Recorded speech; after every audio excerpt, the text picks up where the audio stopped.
আজকের এই কাহিনী এমন গ্রাম থেকে শুরু হয় যে গ্রাম মানুষ সবসময় টেনশনে থাকে। গ্রামবাসী মুখের দিকে তাকানো যেত না, কারণ তখন মুখের দিকে খুশি বলতে কিছু ছিল না তাদের। তাদের টেনশনের পিছনে একজনের হাত ছিল। একজন খাতারনাক অনেক ভয়ঙ্কর একটা গুন্ডা তাদের গ্রামটাকে কবজা করে ফেলেছিল। আর সেই গুন্ডাটার নাম ছিল মহারাজ ঠাকুরা। আর মহারাজ ঠাকুরা নামই মহারাজ ছিল, কারণ তাকে দেখলে সবাই ডর পেত।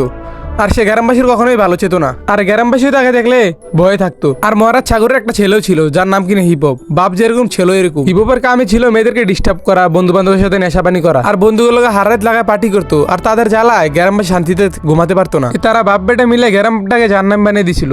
আর এক গ্রামের কোনার ভিতরে থাকতো রাইস্টার নামের একটা ছেলে, যে কিনা অনেক ভালো ছিল, গ্রামবাসীর ভালো চাইতো সবসময়। আর রাইস্টার একটা বোন শুদ্ধ আছে, যাকে কিনা রাইস্টার অনেক ভালোবাসতো। তার বোনও তাকে অনেক ভালোবাসতো। আর তারা দুজন সেই গ্রামে ভালোই ছিল তারা দুজন। তো একদিন হলো কি, রাইস্টার বোন স্কুলে যেতেছিল, আর সেই রাস্তাতে যেতেছিল হিপহপ। তারপর হিপহপ গাড়ি থেকে নেমে বলে কি, ওই দেখ কি সুন্দর একটা মাইয়া রাস্তার ভিতরে। তারপর বলে, বন্ধু দেখ সুন্দর মায়েরটাকে গাড়িতে তোল। তারপর জোর জবরদস্তি করে রাইস্টার বোনকে গাড়ির ভিতরে তোলে। তারপর শুনশান নীরব জায়গার ভিতরে রাইস্টার বোনকে নিয়ে আসে। তারপর ওর সাথে অনেক খারাপ কাজ করে, নষ্টামি করে, তারপর কাপড় ছিঁড়ে ফেলে। তারপর অনেক কষ্ট ওঠে উইটটা। তারপর অনেক কষ্টে রাইস্টার বোন দৌড় পেরা বাসার দিকে যাইতেছিল। তারপর রাইস্টার রাস্তার ভিতরে দেখে বলে, বোন তোর এই অবস্থা কে করছে, একবার খালি তার নাম বল। তারপর রাইস্টার বোন কাঁপতে কাঁপতে বলে, সাকুরার বেটা হিপহপ আমার লগে এই কাজ করছে। যেটা শুনে রাইস্টার অনেক রেগে যায়। আর রাগান্বিত পাবে তার লোকটাকে বলে, যা তুই আমার বোনকে হাসপাতালে নিয়ে যা, আমি যাচ্ছি সেই জায়গার ভিতরে।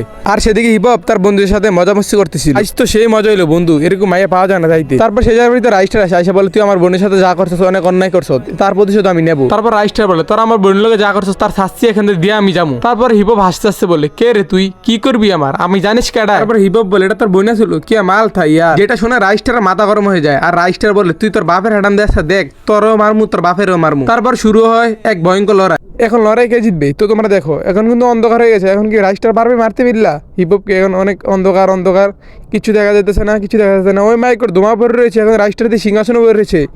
ও মাই গড, মেরে দিয়েছে।